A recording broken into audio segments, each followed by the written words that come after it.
श्री राम जय जय राम, श्री राम जय जय राम, श्री राम जय जय राम। नारायण समारंभां शंकराचार्य मध्यमां अस्मदाचार्य पर्यन्तां वन्दे गुरुपरम्परां। श्री गुरुचरण सरोज रज निजमन मुकुर सुधार वर्णव रघुबर विमल जस जोदायक फलचार। ओम श्री सीतारामचंद्राभ्याम नमो महेश्वराभ्याम नमः। ओम श्री एकादश मुखी दक्षिणेश्वर धाम सरकार हनुमान जी महाराज की जय। आज सत्संग के क्रम में आज जो है चर्चा हो रही वैराग्य भाव का आधान क्या है, वैराग्य भाव का आधान कैसे होता है विषय में कह रहे हैं कि अध्यात्म पथ पर आरूढ़ होने के लिए चित्त का विषयों से विरक्त होना प्राथमिक आवश्यकता है। इस क्रम में वैराग्य क्या है पहले हम यह जानें।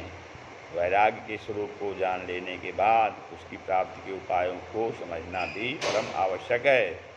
महर्षि पतंजलि ने योग दर्शन में वैराग्य साधक नानाविध उपायों की चर्चा की है, जिनमें सरलतम उपाय है वीतराग विषयम वाचित्तम। वीतराग विषयम वाचित्तम, वीतराग पुरुषों को विषय करने वाला चित्त समाधिस्थ हो जाता है, अर्थात संसार के पदार्थों में आसक्ति न होने का नाम ही वैराग्य है। एक दृष्टांत स्मरण हो आया। एक बार सुखदेव जी किसी सरोवर के निकट से निकले। सरोवर में बहुत सी स्त्रियाँ विवश हो स्नान कर रही थीं। कुछ क्षणों पश्चात उसी सरोवर के पास से वेद व्यास भी निकले। उन्हें देखकर स्त्रियाँ सुखसाने लगीं और जल से बाहर आकर जल्दी जल्दी वस्त्र धारण करने लगीं और हाथ जोड़कर विनय करने लगीं। वेद व्यास जी को बड़ा आश्चर्य हुआ।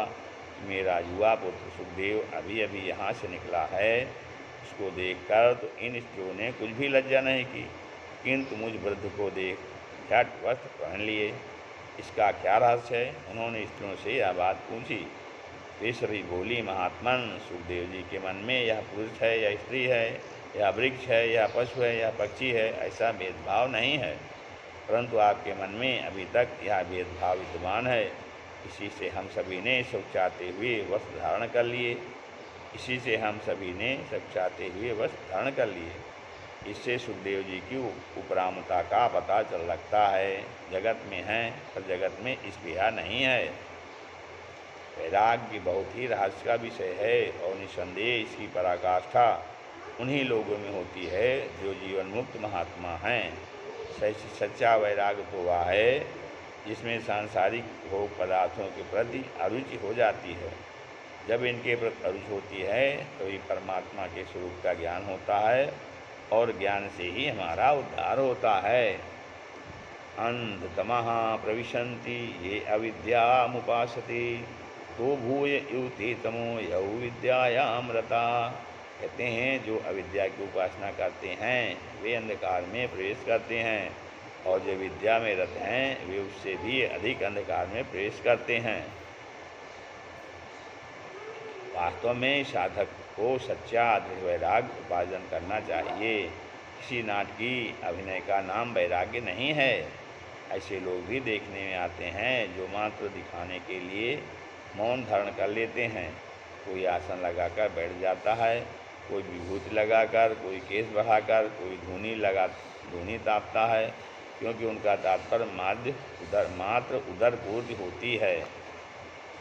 उदर निमित्तम बहुकृत वेशाः। आगे हमारा अभिप्राय उन साधकों के लिए कदाप नहीं है जो संयम के लिए, अंतःकरण की शुद्धि के लिए या साधन बढ़ने पर ऐसा करते हैं। उनकी कौन निंदा कर सकता है? जो पुरुष या स्त्री चित्रवृत्तियों को भगवत चिंतन में लगाकर सच्ची वैराग्य से बाह्य अभ्यंतर त्याग करते हैं, उन लोगों की तो शास्त्र भी प्रशंसा करते हैं। वैराग्य की प्राप्ति के लिए आरंभ में संसार के विषय भोगों के परिणाम देखने चाहिए और हमें जानना चाहिए कि ये कितने भयावह हैं।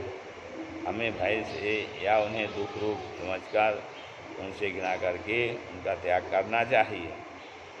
यदि बार बार वैराग्य की भावना हो, त्याग की भावना का मनन करना हो, संसार तो असार है, ऐसी भावना हो। मृत व्यक्ति सुने महल जिनमें राजा महाराजा रहा करते थे, पर अब वहाँ कुछ भी नहीं है। यह सब देखकर और उन सब की स्थिति देखकर स्वयं विराग उत्पन्न हो जाता है। इसके लिए पुत्र, परिवार, धन, मकान, मान, बढ़ाई, कीर्ति, कांत, इन सब से मन को हटाना चाहिए। गीता के अध्याय 13 के श्लोक 8 और 9 में कहा गया है, इंद्रियार्थेषु वैराग्यम मनहंकार एव च जन्म मृत्यु जरा व्याधि दुख दोषानुदर्शनम असक्तिरनभिस्वंगा पुत्रदारा गृहादिषु। कहते हैं कि मन में आसक्त और अहंकार का भाव हो, एवं जन्म, मृत्यु, बुढ़ापा, रोग आदि में दुख दोष का विचार हो, पुत्र, स्त्री, घर, धन आदि में मोह का अभाव हो, और जब संसार की सभी वस्तुएं दुखद प्रेरित होने लगें तो वैराग्य निश्चित रूप से होगा। परिणाम ताप संस्कारा दुख गुण वृत्ति विरोधाच दुख में वो सर्वम विवेकिनः। परिणाम दुख हो, ताप दुख, संस्कार दुख, जो विवेकी हैं उनके लिए तो समस्त विषय सुख दुख रूप एक समान ही हैं। इन तीनों दुखों को हमें समझना होगा। यथा कौन तीन दुख? परिणाम दुख, ताप दुख और संस्कार दुख को। परिणाम दुख का क्या है? आरंभ में जो सुख रमणीय और सुख रूप लगता है परंतु वास्तव में महान दुखदायी होता है, उसे हम परिणाम दुखता कहते हैं। विषयेन्द्रिय संयोगात् यत्तदग्रे अमृतोपमं परिणामे विस्मृत सुखम राजसम स्मृतम। गीता के अध्याय 18 के 38वें श्लोक में कहा गया है। कहते हैं जो सुख विषय और इंद्रियों के संयोग से उत्पन्न होता है वह यद्यप भोग काल में अमृत के समान लगता है परंतु परिणाम में वह विष सदृश होता है। यह सुख राजस कहलाता है। जब मनुष्य को दाद होती है उसमें इंद्रिय उत्पन्न होने पर बहुत सुख मिलता है, परंतु खुजाते जब जलन होने लगती है तब महान दुख होता है। गोस्वामी जी के शब्दों में एहि तन कर फल विषय न भाई स्वर्गौ स्वल्प अंत दुखदाई। अब कहते हैं परिणाम दुखता के बाद ताप दुखता क्या है? विषयों की प्राप्ति, फिर उनके संरक्षण तथा उनके नाश में भी सदा जलन बनी रहती है।